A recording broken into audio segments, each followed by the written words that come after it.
All right. I am so excited, y'all, to have Shawnie on the podcast today. Shawnie is an amazing client. And one of the things that I love most about Shawnie is that she came to the retreat in Nashville. And when she did, she just like jumped in. I felt like you were just like, hi, I'm here. Here I am. And in like the best way, not in a bad way. I don't mean that in a bad way. And I don't even Oh, know of how to course. describe it. I mean, it's like you're just like fully engaged. And I feel like you're kind of magnetic. Like I feel like people like you're so outgoing and you're so cheerful, but not in a naive way, but in like a refreshing way. And so at ease with other people that it's like amazing. I think that was probably my first impression of you at the retreat. Meeting you in person was just like, oh my gosh, she's just like her energy is insane. Like I just like she's so cute. And I just and she's just here. She's all in. And I don't know if do you feel like you do that? Do you feel like you're just like, I'm all in, here we go, and you just do it? Or is that just how I'm taking it? Oh, that's definitely me. And especially when I feel passionate and driven by something, I'm all in. Mhm. It doesn't matter. I'm all in. I had with my ARP group that I go to, the facilitator was telling me that, what was it recently? She said, I am on a tree branch trying to tell other people, talk to people, be friends with other people at whatever cost it is. Like the tree branch is being cut and it's going to fall, but I'm still like, hey, let me talk to you. Or how can I help you? How can I be friends with you? No matter, and I don't know if consequence is the right word, Sure. but I guess consequence to myself. But I just feel like it's really important to, if you have a good message, to share it and to be friends to other people and be kind. Well, you do that amazingly well. And I'm just Well, so thank you. okay. So Shawnie, first of all, if you guys ever hear a baby making noise during this, Shawnie has the cutest baby sitting right next to her that I can see and you guys can't see. Stinks for you. She's so cute and she has the best cheeks. So that's the baby that makes noise occasionally. Shawnie, I would like you to just go ahead and introduce yourself a little bit and tell us a little bit about you, your story, whatever you feel comfortable sharing so the ladies get to know you a little bit. Okay. Well, like Jolene just said, I am Shawnie. I am 27 years old, and my husband and I have been married for 8 years. And I found out about Jolene almost a year ago, last summer. It was actually interesting. I was part of Jody Moore's coaching Mm-hmm. and super amazing. Love Jody Moore. But I felt like with coaching with her, I felt like I needed something specific Mm-hmm. because I had been dealing with my husband's addiction for 3 years, or it's been almost 3 years now, but it was about a year, 2 years at that point. And I Mm-hmm. felt like I'm like, I love what she's teaching and I love coaching, but I need more. And so I was listening to her podcast where you were on it. Mm-hmm. And I was like, what? This is what I need. I need Mm-hmm. Jolene. And I don't know what it was, but just what you were saying and how you were speaking in your voice, like it just resonated with me. And I'm like, this is the lady. So then I looked up your podcast and we were actually on our way home from Utah. And Mm-hmm. so it was my turn to drive. And so I put my AirPods in and I was listening to your podcast for hours. And I was like, this is what I need. And so when I got back, I did a consult call with you and talked to you, and it wasn't that hard to join. And I was so happy to join and to be a part of it, and to be able to get the help that I needed, because I knew I had been in therapy myself, but it felt more like I was talking and sharing, but there wasn't a whole lot back. Like I Yes. felt like he was listening. It was amazing. Like there was things that he definitely helped with, but I just felt like it wasn't enough for me. And Mm-hmm. I felt this like I need to take charge and change it. Like I can't expect other people. I can't expect my husband to change. I need to do it for myself. And I felt like with your program, I felt like I was able to make the change for myself. Mm-hmm. and that I can take control and control what I can, because especially with my husband's addiction, I felt like um it was my fault. And I was realizing with coaching with you that it wasn't my fault. And if it Mm-hmm. was my fault, I could take control. And that's Yes. what I was learning, that if it was my fault or I caused it, or if it was because I've had 3 kids and I'm not looking as cute as I used to, kind of Mm-hmm. thing. And I felt like it was me. But then coaching with you, it made me realize it has nothing to do with me. Yes. It's about him and what he needs to overcome. And it really helped me to realize, like, I can't have control of this. And I think that's what was weighing me down, is wanting to have that control. Yes. Oh my gosh. I love this so much because isn't that fascinating what you just said? I want everybody to go listen to that again. She said, it's weighing me down. Wanting to have control was weighing me down. And that's opposite of what we think it is. We think that if we try to control it, we think that the more control we have, the more in charge we will be, the more we will be able to handle, the more we'll be able to do. That's what our brain thinks, which is why it wants control. The problem is when you start trying to control something you actually have no control over, it does weigh you down. It's exhausting because you're spending so much energy trying to stop a train that you can't stop no matter what you do. Again, because it's not about you. Now, here's something that I think is so interesting about what you brought up. Just knowing a little bit of your timeline is you said, I felt like it was my fault. I felt like it was about me. And now we know that it was because you wanted to control it a little bit.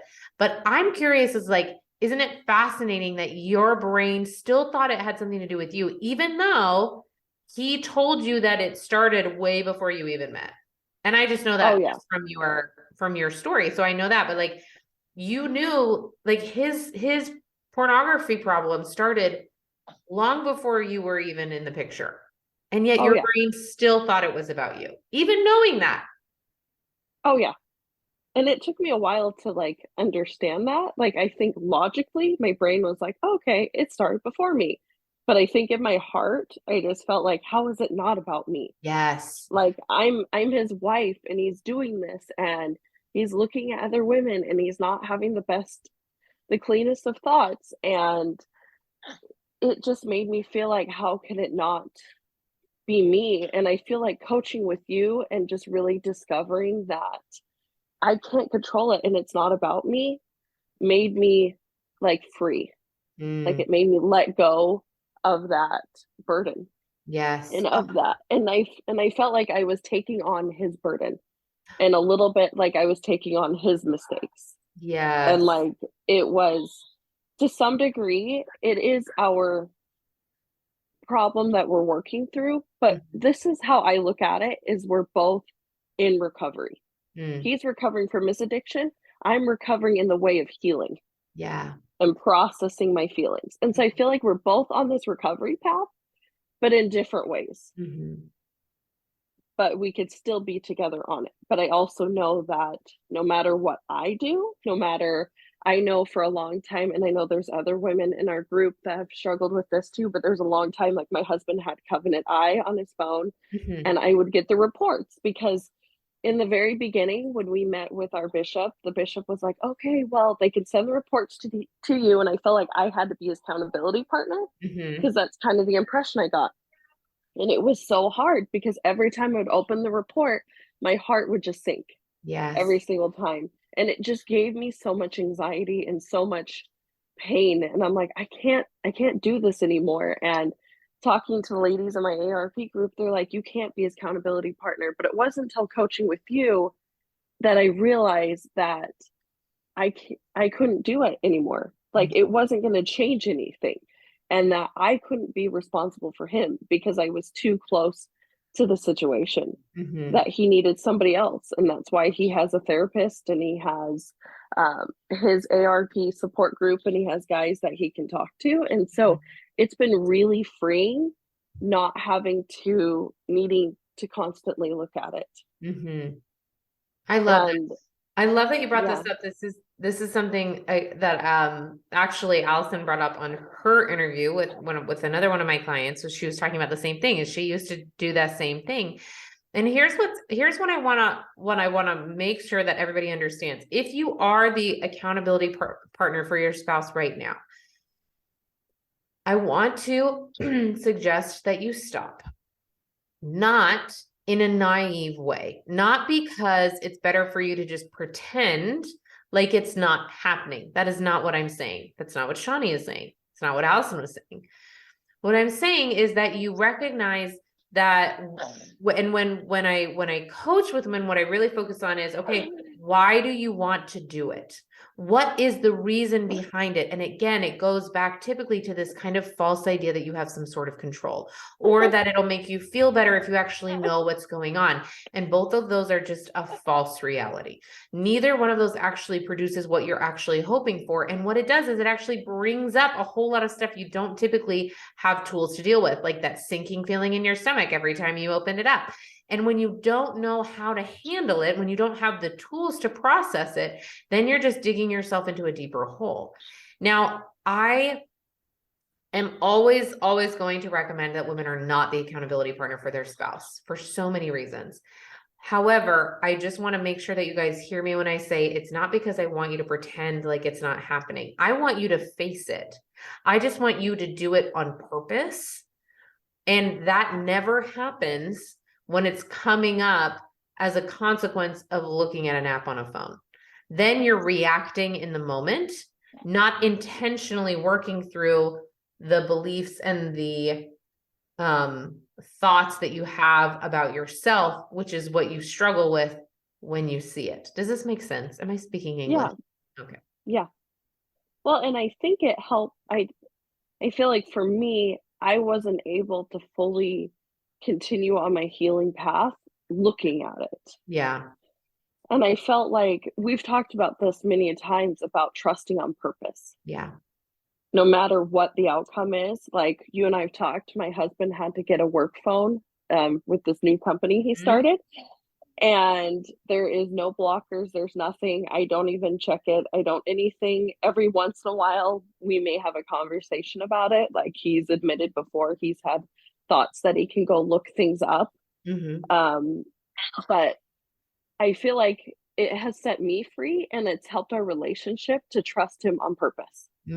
Like no matter what the outcome or no matter what he ends up doing or not doing, I'm trusting on purpose. And it's been really freeing for me because I feel like I've held back trusting him and being vulnerable with him because of my pain. And I think it's really helped our relationship to move forward because I've held back being vulnerable with him and being trusting of him.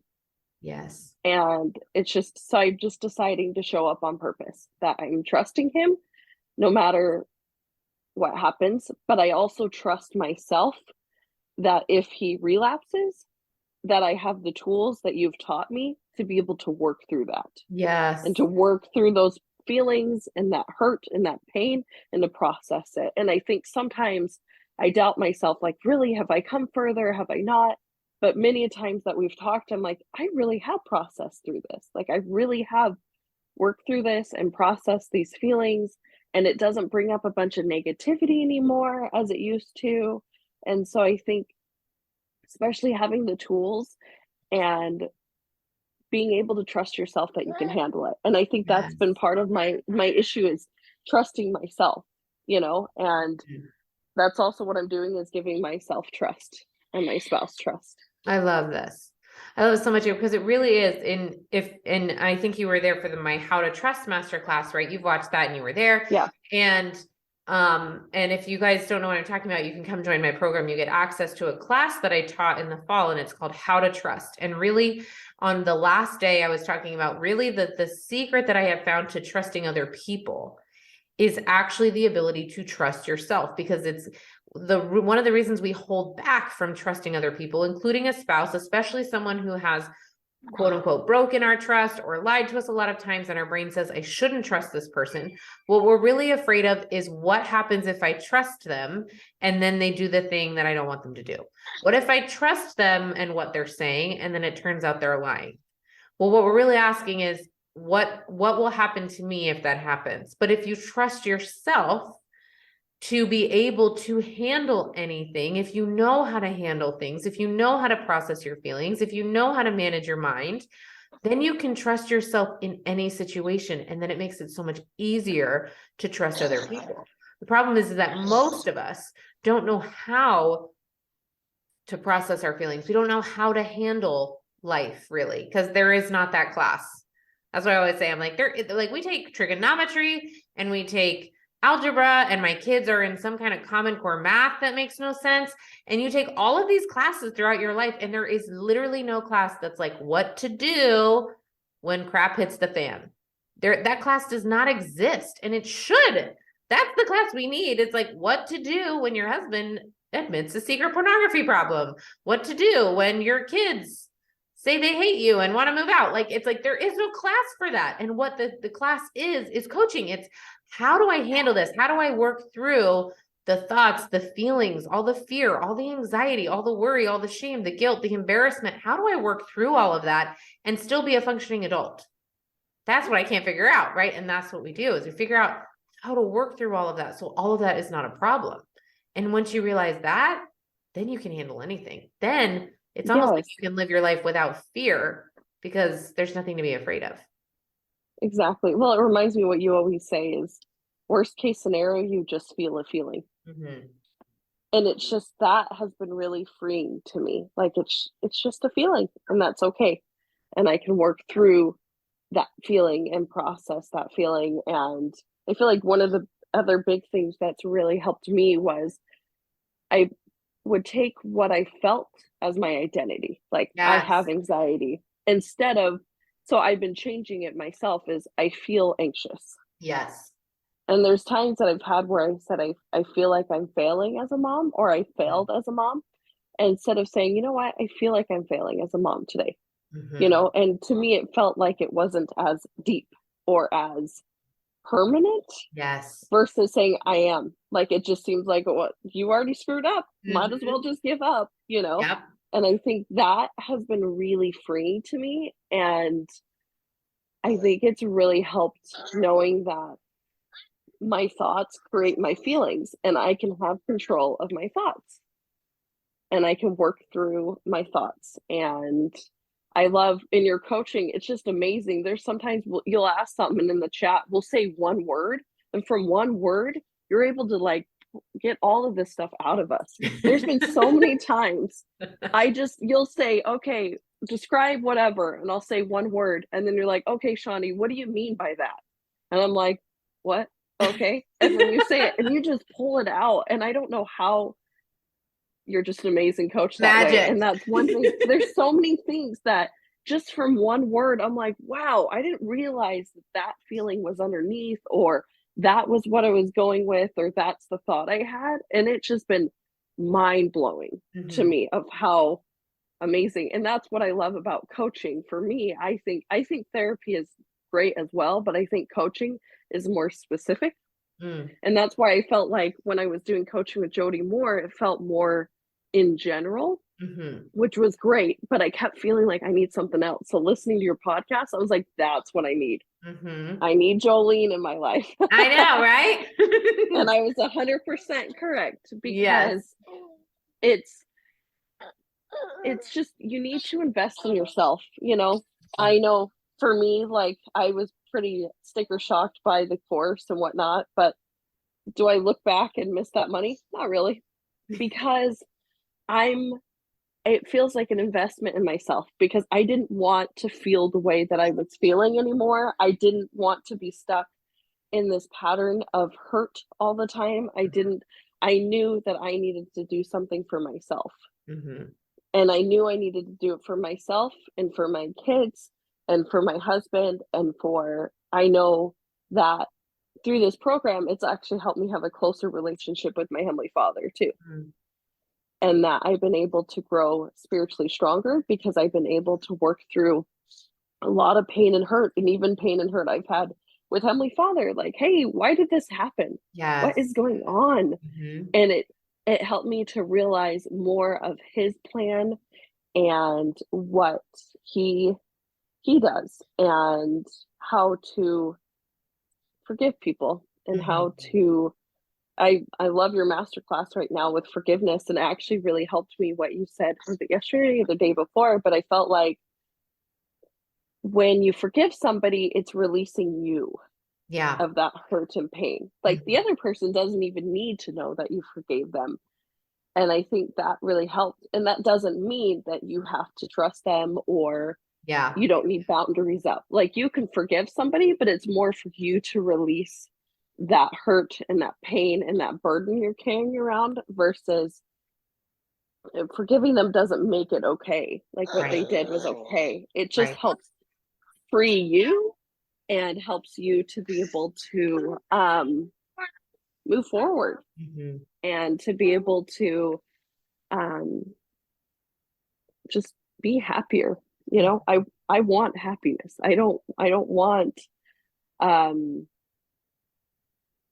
oh, I want to be able to work through hurt and pain. And I feel like with your coaching, it made me go, I have control of this. I have Yes. control of this part. I have control of myself. I can take care of this. I Yes. can fix this for me. Yes. I can handle this. I can. So that was like the best news ever. Like, wow, I can actually do this. I Yes. can handle this. And I have a coach who's holding my hand through the process. Also, the group, the ladies, I've made so many friends through this group. Hmm. And I know I can text them, I can call them at any point. I love that on Slack. I can send a quick message like, hey, this is what's going on. Can you help me through this? Hmm. And I love on Slack that we can message each other and just like, hey, this is what's going on. Can I have Hmm. some prayers? Or hey, what do you think advice do you have? Because Hmm. we're all on the same path working through it. And I think that's been the biggest thing for me, is having a community Yeah. and not feeling alone. Because I know for me it was really hard in the beginning, and to talk to people about it. And I've become more open telling people about it. But I know in the beginning, there's a lot of shame that you may feel, or your spouse doesn't want you to tell anybody, Right. or, and so it makes you feel alone. Yes, 100%. I think that's one of the things, and I say this all the time. I'm like, ladies, like everyone's like, what's your one piece of advice for people who just found out? I'm like, talk to people. Don't be Yes. alone. But that's one of the things that I love about this group so much, is that you're opening up to a group of people where there's no judgment, right? Yes. They don't judge your spouse. And that's one of the things that I get even from clients, the pushback when I'm like, they're like, well, I don't want my mom to find out. And I'm like, why? And they're like, well, I don't want him to think of my husband in a different way. I don't want them to have bad thoughts about him. I don't want them to judge him, right? We naturally want to, like, we kind of like our stupid men, bless their hearts, right? We love them and we don't want people to hate Yes. them and we don't want people to judge them. And we want people to have nice thoughts about them. But that often prevents, it keeps us stuck because it prevents us from sharing because we're so worried about what other people might think. But in this group, you don't have to worry about that because these women get it. There's no judging on your husband. They're not like, he's a turd, you should leave him, which is another thing that happens when you often share with people who don't understand, that they're like, well, why are you still together? Or they might say, well, it's not a big deal. And you're like, well, I think it's a big deal, right? So this is a group where you have everyone kind of agrees, right? Like, we're on the same page. We love these men. We don't like the decisions they're making. We don't want him to watch porn. So we're not okay with him doing it. But it's this space where you can open up and say, I'm having a really hard day. And you don't even have to give specifics. And everyone's like, girl, I get it. Been there. What do you need? Exactly. It's amazing. Yeah. Well, and I think especially when going to Nashville, it was nice to walk into a room and they have experienced similar experiences as you. Yes. And it's just we were all there for the same common goal, and the same um not the exact same issues, because everybody's story is different in their recovery process and everything that's going Mhm. on, but it was just amazing to just walk into the room. And I also love the variety of ages too. Uh-huh. You know, there's older women, middle-aged women, younger women, and it's just amazing because I feel like sometimes we think that it only affects a certain age group or that type of age group or whatever. And it's just amazing to see the different women, not amazing because of what they're going through, but just to see the variety of people. Because Mm-hmm. sometimes having a variety of people to help you with what you're going through is helpful. Yes, 100%. There's actually a reason for this, right? In your brain, this is why I do it in a group, is because when I coached one-on-one, it was amazing. But I wanted these women to be able to see, I'm like, man, if they could just see, if their brain could just have a little bit of evidence that they're not by themselves, it's very powerful. And another reason that I love the group is for that original reason you brought up of like, I feel like this was my fault, that it's about me. It's because I look the way that I look right now, or, right. It's very tempting to want to take this and make it personal. And when you're in a group and you can actually visually see these people, whether that's on a Zoom call or whether that's in person at a retreat, which is another reason why I do it in person, is it breaks that down a little bit in your brain, because you're able to look at somebody else and you're like, I can see that she's gorgeous. I can see that that woman, that her husband's pornography problem has nothing to do with her. Like, I can see that. So Yeah, if that's true, then what if it's possible that that's true for me as well? It's very powerful for your brain to start breaking up with these lies, that it has something to do with you, that it's because of your own lack, because you would never qualify that for another person. You would never look at another person in our group and say, oh, it must be because she's not enough. We would never think that. And so it just disconnects that, and it throws, I say it throws a wrench at that belief in our brain that it has to do with us. yeah, I no, love this. 100%. I love this.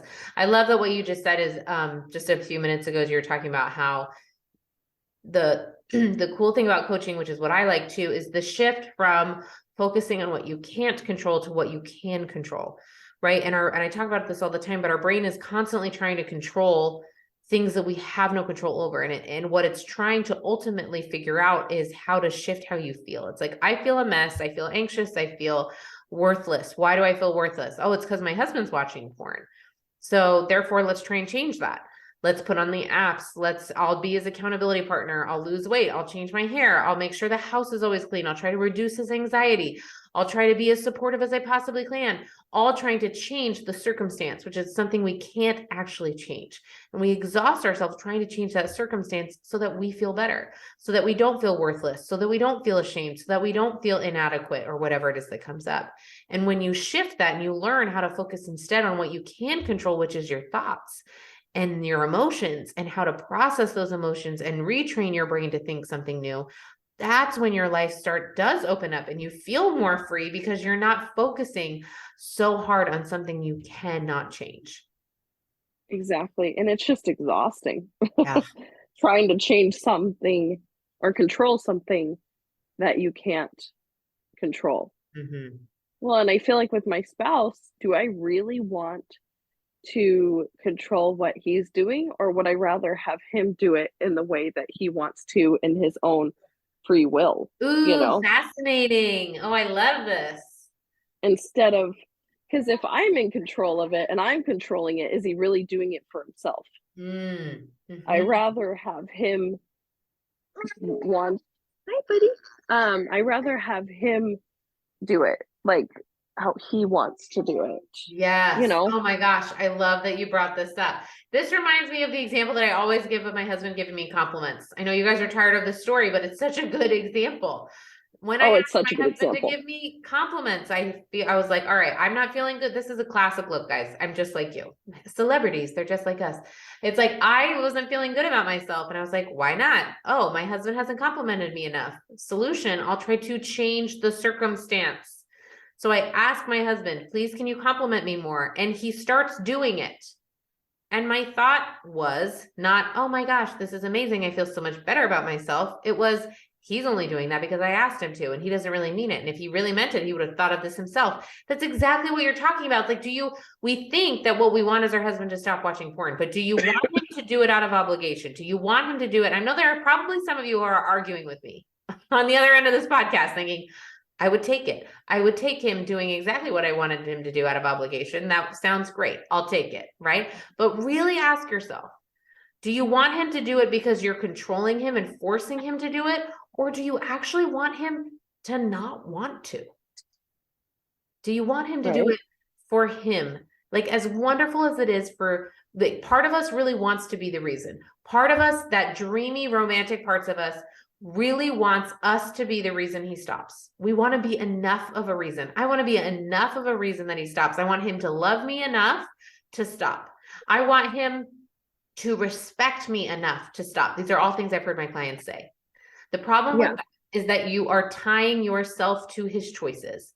And if you do that, then you have to not only take credit for him stopping, but you also have to take responsibility if he doesn't. Because if it's going to be about you, then it's going to be about you either way, whether he Yeah. continues to do it or whether he stops. Yeah, for sure. Well, and I felt like even at the beginning when I found out everything with him, I felt very strongly that I always use this example of just, I really want to be able to heal fully Mm-hmm. and to be able to process this and to heal so that we can close this chapter, is kind of how I explain it to my husband. And it was interesting is from the beginning, I knew I had a drive of, I want to be able to heal. Mm. I want him to be able to heal, and I want to be able to heal. And I feel very fortunate that my spouse, that is something he's wanted to change and to work on. He still has his struggles, of course, but that's something I felt like he has, like, he's been wanting to do it, even though he's had struggles and relapses and things like that. That's one thing that I have felt fortunate that he's wanted to change, but I just knew that I couldn't make him do it. Mm-hmm. And when he went through this as a teenager, his parents tried to get him to change it, but he tried, but it was hard, and he Right. didn't know how to change it. And it was just kind of this never ending cycle. And I've talked to my husband before, and he's been a what's that, a sponsor for other Mm-hmm. guys in his Mm-hmm. group. And we've talked before, and my husband has said to me, he's like, if they want to change, they will. Yeah. He said it's really hard to force somebody to change if they don't want to change. And Mm-hmm. I asked him, I said, so if it was the beginning of our marriage or if it was when we were dating, would you have changed? And he said, probably not. Mm-hmm. He said, I needed to be in a place to change. And he didn't always realize it was a big problem for him. Mm-hmm. Like, he always is like, oh, I could stop when I want to. Yes, But my husband had the same thought. My husband had the same thought. So interesting. It wasn't until he said we had our first daughter after we'd been married about 3 years. And so he'd been struggling with porn for 3 years. I had no idea. And he said it wasn't until I was like in the hospital, maybe like I had just given birth to our daughter, and he was like, all of a sudden he like looked at her and he was like, I have a problem. Like up until that point, he had convinced himself, oh, it's not a problem. I can stop whenever I want. It's not a big deal. I'm in full control, which is very, very common. And it's not until, again, just like you said, that you're ready to see it and ready to move forward that you actually start doing it. And ladies who are listening to this episode, I want you to take that and flip it back on yourself, because it's something we say about our men all the time. We're like, well, if they want to change, then they will. You can't change until you're ready to change. And I want you to flip that back on yourself, because it's true for you where you are right now. Whatever it is that you're holding on to, whatever pain, anger, resentment, whatever it is that's preventing you from healing and moving forward, if you want to change, you will. Okay, this is a tough love right here. If you're not changing, it's because you don't want to. Do you want to know why? It's because change is hard. It takes a oh, lot of so hard. it takes a lot of humility. And if you don't have the tools to look at yourself with humility, because most of us look at ourselves with judgment, not with humility and acceptance. If you look at yourself with judgment, you're never going to want to start, because you're going to judge yourself so much for everything that comes up. So this is why it's so important. This is one of the major tools that I teach. Step number 1, let's look at the thought. Step number 2, accept it. Learn how to shift your mind out of judgment into acceptance. Because the truth is, ladies, if you wanted to change, you would. And this is good news for you, because that means that if you haven't changed yet, or you're not where you want to go, you can still do it. All it means is that you haven't wanted to yet, which is totally fine. Of course you don't want to.